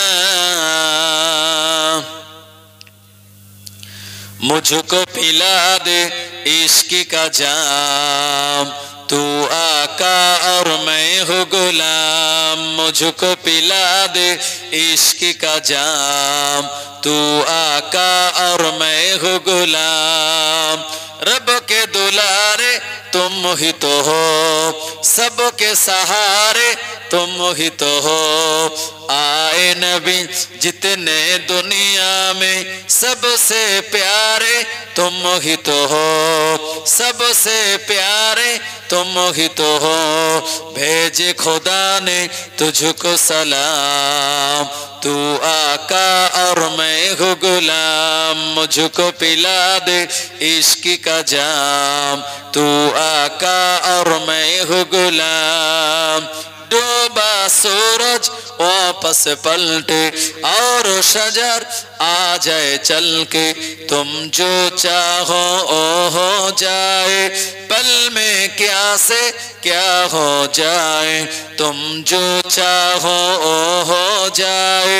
पल में क्या से क्या हो जाए, अल्लाह ही जाने तेरा मकाम। तू आका और मैं हूँ गुलाम, मुझको पिला दे इश्क का जाम। तू आका और मैं हूँ गुलाम। अल्लाहुम्मा। अच्छा, मीर कासिम मोल्ला 500 টাকা। জোরে বলেন মারহাবা, জোরে বলেন জিন্দাবাদ, নারায়ে তাকবীর। আরেকজনকে আমির মোল্লা সাহেব 1000 টাকা। জোরে বলেন মারহাবা, জোরে বলেন জিন্দাবাদ। ভাই একটু জোরে জিন্দাবাদ দেন, যদি খিদে লাগে তাবারকের ব্যবস্থা আছে তো ভাই? আছে, একটু জোরে জিন্দাবাদ দেন, নারায়ে তাকবীর। আমির হোসেন সাহেব 1000 টাকা, বলুন মারহাবা, জোরে বলেন জিন্দাবাদ, নারায়ে তাকবীর। আল্লাহ পাকে দাতা বান্দাদের দান আপনি কবুল করুন। আল্লাহ আমির হোসেন ভাই থাকতে না পেরে 1000 টাকা দান করলেন। আল্লাহ তানার দান কবুল করে নিয়ে রুজিতে বরকত দিন, মনের আশা পূর্ণ করে দিন, হায়াত কিসমত আল্লাহ আপনি দারাজ করে দিন। জোরে বলেন আল্লাহুম্মা আমিন। আল্লাহ আমার আরেক ভাই 500 টাকা দিয়েছে, আল্লাহ তানার কারবার ব্যবসাতে উন্নতি দিন, হায়াত কিসমত দারাজ করে দিন। মই মুরব্বি যারা কবরবাসী আল্লাহ পাক আপনি তানাদের সবাইকে দয়ার জান্নাত নসিব করে দিন। জোরে বলেন আল্লাহুম্মা আমিন। কবুল করুন, কবুল করুন দাতা বান্দাদের দান। আর নবীর রওজা না দেখায় মৃত্যু দেবেন না। কবুল করুন, কবুল করুন দাতা বান্দাদের দান। আর খানায় কাবা তো আপনা করে মরণ দেবেন না। প্রভু আমরা গুনাহগার, গুনাহ আমাদের বেশমার, ক্ষমা করুন, ক্ষমা চাহি দরবারে আপনার। রব্বানা ইয়া রব্বানা। মুস্তাফিজুর মন্ডল হাটখোলায় বাড়ি 500 টাকা দেবে। আল্লাহ মুস্তাফিজুর ভাইয়ের দান আপনি কবুল করুন, হায়াত কিসমত দারাজ করে দিন। ময় মুরব্বী দিগকে দয়ার জান্নাত আপনি নসিব করুন। আল্লাহ মুস্তাফিজুর ভাই রুজিতে বরকত দিন, কারবার ব্যবসা আপনি উন্নতি দিন। আল্লাহ দুনিয়ায় বিপদ আপদ বালা মুসিবত থেকে হেফাজত করুন। মরণের আগে দিদারে কাবা, দিদারে মদিনা যাওয়ার মতন তৌফিক দিন। জোরে বলেন আল্লাহুম্মা আমিন।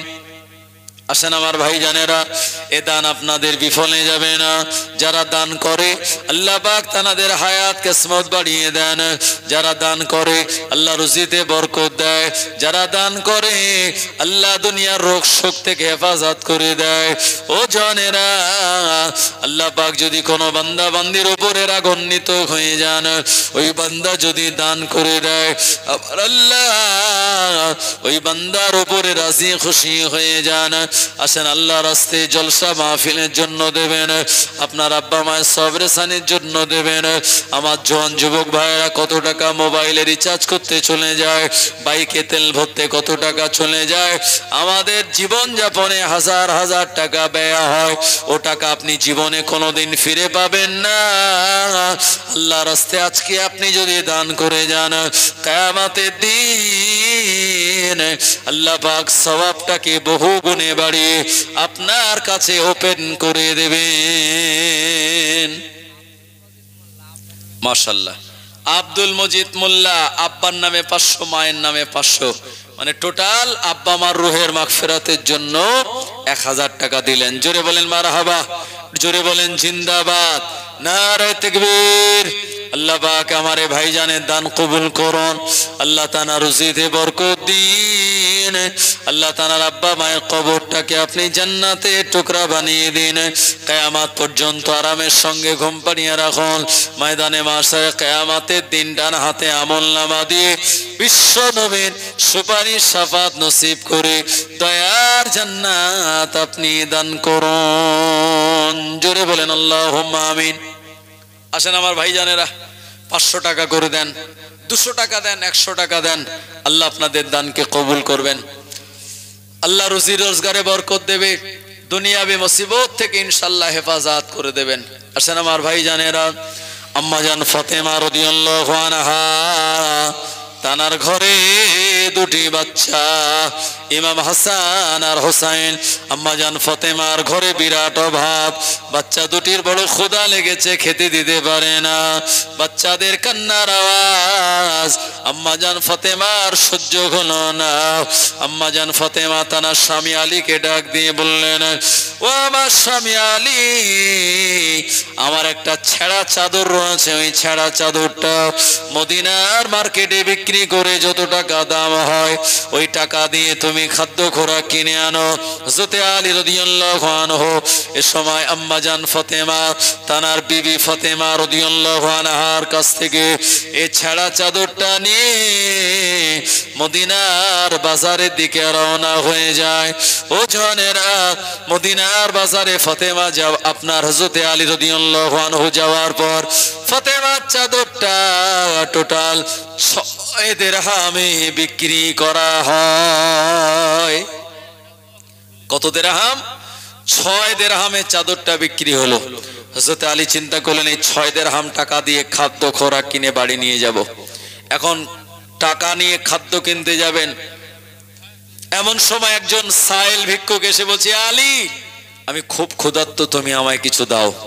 ভাই এরকম সময় যদি কোনো ফকির টকির আমাদের কাছে হাত পাতে, কি হাত পা চালাবে কি চালাবে না? হ্যাঁ, বলে আমার বাড়ি খাওয়া হয় না, তুমি আমার গায়ে হাত পেতেছো, আমার কাছে হাত পেতেছো, ছোট বড় কথা শুনিয়ে দেবে। হযরতে আলী তিনি ফতেমার চাদর বিক্রি করা ওই 6 দিরহাম টাকাটা ফকির যখন হাত পেতেছে তিনি সব টাকাটা দান করে দিয়েছেন। জোরে বলুন, একটু জোরে হবে না? কি বড় মন ছিল তানার। আমার মায়েরা বোনেরা, কেউ বা 500, কেউ বা 200, কেউ বা 100, আল্লাহ এভাবে করে টোটাল 700 টাকা তানারা দিয়েছেন। আল্লাহ ও রব্বুল আলামিন, আল্লাহ আমার মা বোনেদের দান কবুল করুন। আল্লাহ মা বোনেদের মনের আশা পূর্ণ করুন, হায়াত কিসমত দারাজ করে দিন। আল্লাহ মা বোনেদের আল্লাহ রুজিতে বরকত দিন। আল্লাহ আমার মা বোনেদের আব্বা মা, দাদা দাদি, নানা নানি, ময় মুরব্বিগণেরা দুনিয়া জমিন ছেড়ে যারা কবরবাসী, আল্লাহ তাদের সবার কবরগুলিকে আপনি জান্নাতের টুকরা বানিয়ে দিন। জোরে বলেন আল্লাহুম্মা আমিন। আসেন আমার ভাই জানেরা, আমার মা বোনেরা কিছু দিয়েছে, আপনারা দিন। আমার জওয়ান যুবক ভাইয়েরা 500 টাকা করে দিন। এ দান আপনার বিফলে যাবে না, আল্লাহ পাক এ দান কবুল করবেন। হযরতে আলী রাদিয়াল্লাহু আনহু আর ফকিরকে 6 দিরহাম টাকা পুরো দান করে দিয়েছে। খালি হাতে বাড়ির দিকে রওনা হয়ে গেল। হযরতে আলীর মনে পড়ে গেল আমার বিবি ফাতেমা চাদর বিক্রি করে খাবার আনার জন্য বলেছিল। আমি আলী খাবার না কিনে আল্লাহ রাস্তায় সব তো আমি দান করে দিলাম, এখন আমি ফাতেমার কাছে গিয়ে কি জবাব দেব? হযরতে আলী বলছেন কি আব্দুর রহমান মোল্লা 500 টাকা। জোরে বলেন মারহাবা, জোরে বলেন জিন্দাবাদ, নারে তাকবীর। আল্লাহ আব্দুর রহমান ভাইয়ের হায়াত কিসমত দারাজ করে দিন। আল্লাহ তাআলা রুজি রোজগারে বরকত দিন, মনের আশা পূর্ণ করুন। আল্লাহ দিদারে কাবা, দিদারে মদিনা যাওয়ার মতন তৌফিক দিন। জোরে বলেন আল্লাহুম্মা আমিন। নজরুল মন্ডল সাহেব 200 টাকা। জোরে বলেন মারহাবা, নারে তাকবীর। আল্লাহ নজরুল ভাইয়ের দান কবুল করুন। আল্লাহ মনের আশা পূর্ণ করুন। যে নিয়াত করে দান করলেন আল্লাহ আপনি ইন্নাহু আলিমুম বিজাতিস সুদূর, আপনি অন্তর্যামী। আল্লাহ পাক আপনি তানার দান কবুল করে নিন। জোরে বলেন আল্লাহুম্মা আমিন। ভাই আমার, এখন আম্মাজান ফাতেমার কথা শুনে হযরতে আলী চাদর বিক্রি করে 6 দিরহাম পুরো ফকিরকে দিয়ে দিয়েছে। হযরত আলী চিন্তা করছে ফাতেমার কাছে গিয়ে কি জবাব দেব। হঠাৎ দেখছে একটা লোক একটা উট নিয়ে দাঁড়িয়ে আছে রাস্তার মাঝখানে। সে বলছে, আলী আমার এই উটটা কি তুমি কিনবে? উটটা কি তুমি কিনবে? তো ওই লোকটা বলছে, হযরতে আলী বলছেন তোমার এই উটের দাম কত? লোকটা বলছে আমার এই উটের দাম হলো 100 দিরহাম। হযরত আলী বলে আমার কাছে এত টাকা নেই, 100 দিরহাম টাকা দিয়ে আমি উট কিনতে পারবো না। ওই লোকটা বলল, আলী এখন পয়সা দেওয়া লাগবে না, তুমি ধারে নিয়ে যাও, যখন পয়সা হবে তখন দেবে। হযরত আলী দেখলেন 100 দিরহাম উটের দাম, আবার পয়সা এখন দেওয়া লাগবে না, ধারে উট বিক্রি করে দিচ্ছে। হযরত আলী অফারটা ধরে নিয়েছেন। উটটা ধারে ক্রয় করে উটের লাগাম ধরে বাড়ির দিকে রওনা হয়েছে। খানিকটা আসার পর হযরত আলী রাদিয়াল্লাহু আনহু দেখেন আর একজন লোক এমন করে দাঁড়িয়ে রয়েছে। হযরত আলীকে বলেন, আলী এই উটটা কি তুমি বিক্রি করবে নাকি? হযরত আলী বলেন, হ্যাঁ বিক্রি করব, কত দাম দেবে? ওই লোকটা বলল, আলী তোমার এই উটটায় আমি 150 দিরহাম দাম দেব। জোরে বলেন কত? 150। হযরত আলী কিনেছে কত? 100 দিরহামে। আর এই লোকটা বলছে 150 দিরহাম দাম দেব। হযরত আলী রাদিয়াল্লাহু আনহু সঙ্গে সঙ্গে নগদে 150 দিরহাম দিয়ে উটটা বিক্রি করে দিয়েছে। এরপরে বাজারে গিয়ে কিছু খাদ্য খোরাক নিয়ে বাড়ির দিকে রওনা হয়েছে। বিবি ফাতেমা বলছেন, ও আমার স্বামী আলী, আমার সেই ছেঁড়া চাদর কত টাকায় বিক্রি হলো? হযরত আলী বলছিলেন, ও আমার বিবি ফাতেমা, তোমার এই চাদরটাকে আমি 50 দিরহামে বিক্রি করলাম। ফাতেমা বলে, না না না, আমার এই ছেঁড়া চাদর তো এত দামে বিক্রি হবে না, আসল ঘটনা কি একবার খুলে বলুন। হযরত আলী রাদিয়াল্লাহু আনহু ঘটনা যখন সব খুলে বললেন, ফাতেমা বললেন ব্যাপারটা জানার জন্য আমার আব্বাজান বিশ্ব নবীর কাছে গিয়ে আমি জিজ্ঞাসা করব ব্যাপারটা কি। আল্লাহ নবীর কাছে আলী ফাতেমা দুইজনই গেলেন, সব ঘটনা খুলে বললেন। এরপর আল্লাহর হাবিব বললেন, ও আমার আম্মা, তোমার স্বামী আলী যখন ওই ফকিরটাকে দান করে দিয়েছিল, আল্লাহ পাকের আরশটা খুশি হয়ে গিয়েছিল। সঙ্গে সঙ্গে আমার আল্লাহ ফেরেশতা জিবরাইল আমিনকে দিয়ে একটা উট নিয়ে পাঠিয়ে দিয়েছে। 100 দিরহামে ধারে যে বিক্রি করেছে, এই লোকটার অন্য কেউ নয়, ইনি হলেন ফেরেশতা জিবরাইল আলাইহিস সালাম। আর 150 দিরহাম দাম দিয়ে উটটা যে কিনে নিয়েছিল, ইনি আর অন্য কেউ নয়, আল্লাহ তাআলা ফেরেশতা মিকাইল আলাইহিস সালাম। হযরত আলীর দানে আমার আল্লাহ খুশি হয়ে তার ব্যবসাতে এত বেশি লাভ দিয়ে দিয়েছে। ভাই আমার, কালিমুল্লাহ সর্দার 1000 টাকা, জোরে বলেন মারহাবা, জোরে বলেন জিন্দাবাদ, নারে তাকবীর। আল্লাহ কারিমুল্লাহ ভাইয়ের দান কবুল করুন, আল্লাহ তাআলা রুজি রোজগারে বরকত দিন, মনের আশা পূর্ণ করুন, হায়াত কিসমত দারাজ করে দিন। আব্বা মা যাদের কবরবাসী, আপনি তাদের সবাইয়ের আব্বা মায়ের কবরটাকে দয়ার জান্নাতের বাগান বানিয়ে দিন। কালিমুল্লাহ সাহেব গতবার 1000 দিয়েছিল, এবারও 1000 দেবেন ইনশাআল্লাহ। আল্লাহ তাআলা দান কবুল করুন, আল্লাহ তাআলা রুজিতে বরকত দিন, আল্লাহ দুনিয়াবি বিপদ আপদ বালা মুসিবত থেকে আপনি রক্ষা করুন, জোরে বলেন আল্লাহুম্মা আমিন। আমার এক মা থাকতে না পেরে 50 টাকা গোপনে দান করলেন। ও রব্বুল আলামিন, আল্লাহ আমার মায়ের দান কবুল করুন, আল্লাহ তাআলা রুজিতে বরকত দিন, মনের আশা পূর্ণ করুন, হায়াত কিসমত দারাজ করে দিন, আল্লাহ স্বামী স্ত্রী মিল মহব্বত দিন, ছেলে মেয়েদেরকে কামিয়াবি করুন। ও আমার আল্লাহ, এ দাতা বান্দাদের দান আপনি কবুল করে নিন, জোরে বলেন আল্লাহুম্মা আমিন। আসেন আমার ভাইজানেরা, দেন একটু হাত লম্বা করে করে দেন। আস-সাখিউ হাবিবুল্লাহ, যারা দান করে তার আল্লাহর বন্ধু। শামীম মন্ডল 1000 টাকা, আল্লাহ তাআলা দান কবুল করুন। আল্লাহ আমার শামীম মন্ডল ভাই থাকতে না পেরে নবিয়ানা মজলিসে 1000 টাকা দান করার নিয়াত করলেন, আল্লাহ ভাই রুজিতে বরকত দিন, আল্লাহ দুনিয়াবি বিপদ আপদ বালা মুসিবত থেকে রক্ষা করুন। তার ময় মুরব্বী যারা কবরবাসী, আপনার বানানো দয়ার জান্নাত আপনি নসিব করে দিন, জোরে বলেন আল্লাহুম্মা আমিন। আসেন আমার ভাইজানেরা, আল্লাহর রাস্তায় দান করুন। 200 টাকা দেন, 100 টাকা দেন, আপনাদের এই দানের চাঁদার টাকাতেই মসজিদ সুন্দর করে গড়ে উঠেছে। জি মাশাআল্লাহ, আপনাদের এই গ্রাম সুনাম সুখ্যাতির গ্রাম, এই গ্রামের অনেক মান সম্মান মর্যাদা রয়েছে। তাই এই গ্রামের বাসিন্দারা আল্লাহর রাস্তায় মাহফিলের জন্য কোনো জোর জবরদস্তি নেই, ইচ্ছা মতো 100 টাকা, 200 টাকা, 500 টাকা, যে যা পারেন একটুখানি আগিয়ে দেন, আল্লাহ আপনার দান কবুল করবে। এতগুলো মজলিসের, এতগুলো মানুষের দোয়া আল্লাহ নিশ্চিত কবুল করে নেবেন ইনশাআল্লাহ। এই আশা ভরসা নিয়ে আব্বা মা, দাদা দাদি, নানা নানি যারা কবরবাসী, সে আব্বাকে আব্বা বলে ডাকার সুযোগ আমরা হারিয়েছি, আম্মা জানকে আম্মা বলে ডাকার সুযোগ হারিয়েছি। সেই আব্বা মায়ের রুহের মাগফিরাতের জন্য দান করুন, আল্লাহ পাক আপনার দান কবুল করবেন ইনশাআল্লাহ। আসুন আমার ভাইজানেরা, একটু হাত লম্বা করে আল্লাহর রাস্তায় দান করুন। আমার মায়েরা বোনেরা দান করুন।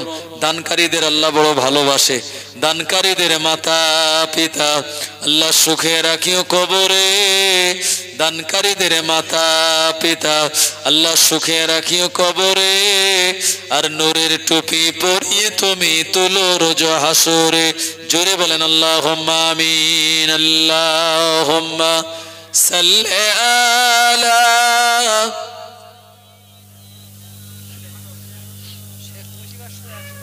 শেখ মুজিবর ওয়া আলা আলি সাইয়্যিদিনা। শেখ মুশিবার কিছু টাকা দিয়েছে আল্লাহ, আল্লাহ তাআলা দান কবুল করুন, আল্লাহ তাআলা রুজিতে বরকত দিন, মনের আশা পূর্ণ করুন, হায়াত কিসমত আপনি দারাজ করে দিন। আসেন আমার ভাইজানেরা, যেভাবে সিবিআই চারিদিকে হানা দিচ্ছে, টাকা ঘরে রাখলে না জানি আপনার আমার ঘরে একদিন সিবিআই হয়তো চলে আসবে, কথা ঠিক কিনা? তো আল্লাহর ব্যাংকে যদি টাকাগুলি রাখি, কিয়ামতের দিন আল্লাহ এই টাকাগুলো সবে রূপান্তরিত করে আমাদের কাছে দিয়ে দেবেন। ভাইজানেরা আসেন, আমার বাপ জানেরা, একটু আল্লাহর রাস্তায় দান করুন। আল্লাহ দানকারীদের বড় ভালোবাসে, মহাব্বত করে, আল্লাহ কবুল করবেন ইনশাআল্লাহ।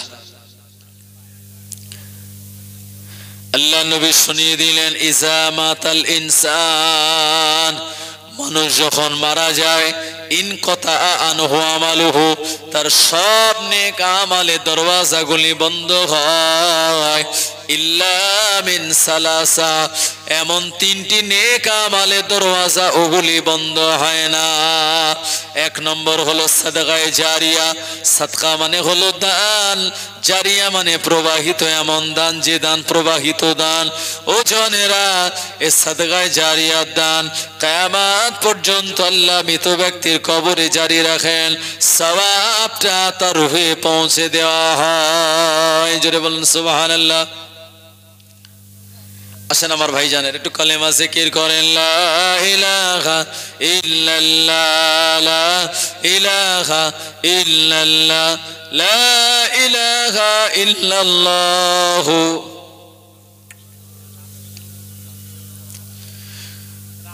লা মাওজুদা ইল্লাল্লাহ, লা মাকসুদা ইল্লাল্লাহ, লা মাতলুবা ইল্লাল্লাহ, লা মাতলুবা ইল্লাল্লাহ, লা মাহবুবা ইল্লাল্লাহ। বলো লা ইলাহা ইল্লাল্লাহ, লা ইলাহা ইল্লাল্লাহ, লা ইলাহা ইল্লাল্লাহ, মুহাম্মাদুর রাসূলুল্লাহ সাল্লাল্লাহু আলাইহি ওয়াসাল্লাম। রাজেশ মন্ডল দাদা দাদির নামে 500 টাকা নগদে। আল্লাহ এ রাজেশ ভাইয়ের দান কবুল করুন, আল্লাহ তাআলার মনের আশা পূর্ণ করুন। তানা দাদা দাদি নানা নানি যারা কবরবাসী, আপনি তাদের সবাইকে দয়ার জান্নাত নসিবে করুন। জোরে বলেন আল্লাহুম্মা আমিন। আসেন আমার ভাইজানেরা, আল্লাহর রাস্তায় দিয়ে যান। 200 টাকা, 500 টাকা, 100 টাকা, যে যা পারেন, আপনাদের উপরে জোর জবরদস্তি চাপ নাই। আল্লাহর রাস্তায় আল্লাহকে মহাব্বত করে ভালোবাসে দিয়ে যান। আমার পরের যে হুজুর, তিনি অলরেডি চলে এসেছেন, এখনই চলে আসবে স্টেজে, এখনই আসবেন, আলোচনা রাখবেন। তার আগে একটুখানি আপনারা সবাই আল্লাহর রাস্তায় একটু হাতটা বাড়িয়ে দিন, আর একটু প্রাণ খুলে দান করুন। আল্লাহ আপনাদের দান কবুল করবেন ইনশাআল্লাহ। ভাইজানেরা, দুনিয়ায় হলো as-সাদাকাতু রাদ্দুল বালা, বালা মুসিবত যখন আসে, আপনি যদি দান খায়রাত করেন, এগুলি আপনার মাথার উপরে ছাদের মতো দাঁড়িয়ে যায়। ওই বিপদ আপদ বালা মুসিবতগুলি আমাদের উপরে পতিত হয় না।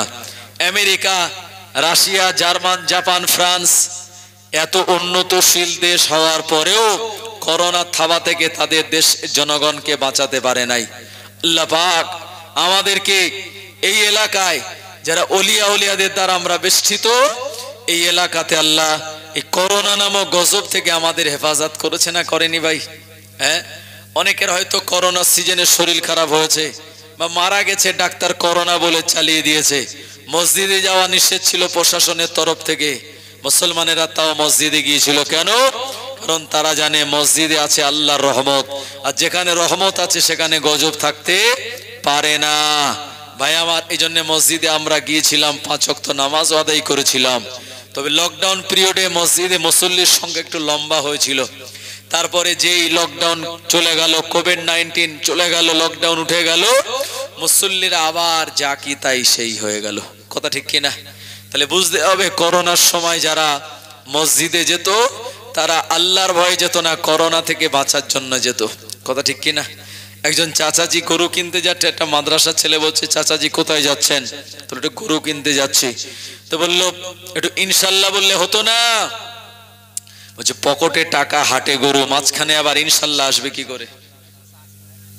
একটা চাচিমা থাকতে না বেড়ে 100 টাকা দিলেন, আল্লাহ আমার চাচিমার দান কবুল করুন, হায়াত কিসমত দারাজ করে দিন, রুজি রোজগারে বরকত দিন, চাচিমার মনের আশা আপনি পূর্ণ করুন।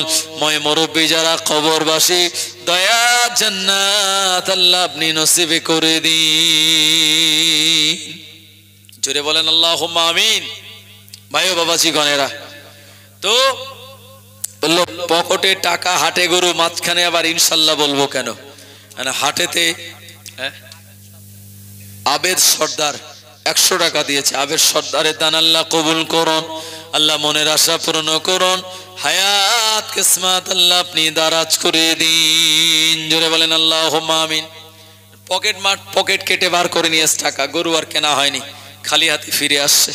মাদ্রাসার ছেলেটা বলছে চাচাজি সেই গরু, বলছে আর বলো না, ইনশাল্লাহ হাটে গিয়েছিলাম, ইনশাল্লাহ গরু পছন্দ করেছিলাম, ইনশাআল্লাহ পকেট মার হয়েছে, ইনশাআল্লাহ গরু কেনা হয়নি, ইনশাআল্লাহ খালি হাতে বাড়ি যাচ্ছি। ছেলেটা বলছে চাচাজি এতবার ইনশাআল্লাহ না বলে, তখন তো একবার বললে মৃত্যু। তার মানে বিপদে না পড়লে আমরা সহজে আল্লাহর নাম নিই না, কথা ঠিক কিনা? করোনার সিজনে ইমাম সাহেবের হাতে মসাবা করে টাকা দিচ্ছে, ইমাম সাহেব বললে ব্যাপার কি, এ টাকা কেন? বললো হুজুর এই করোনায় যারা মারা যাচ্ছে কালো প্লাস্টিকে মুড়ে জেসিবি দিয়ে গর্ত খুঁড়ে তাতে পুঁতে দিচ্ছে, কবরও হয় না, জানাজাও হয় না, দোয়া করেন আল্লাহ যেন এই রোগ না দেয়। তো ইমাম সাহেব মনে মনে চিন্তা করছে, আল্লাহ এরা সারা মাস আমার পিছনে নামাজ পড়িয়ে দেয় 6000, তারপরে বিয়ে পড়াতে গিয়ে 2 লাখ টাকা বিয়ের খরচ, ইমামের দেয় 500, আবার বলে মুয়াজ্জিনের দিয়ে নিও, তুমি যেন একা সব নিও না। সেখানে যখন মোসাফা করে টাকা দিচ্ছে, এরকম সময় যদি আসে, তাকবীর দেন, নারে তাকবীর, নারে তাকবীর। জনাব মোহতারাম পীরজাদা ভাইজান হুজুরকে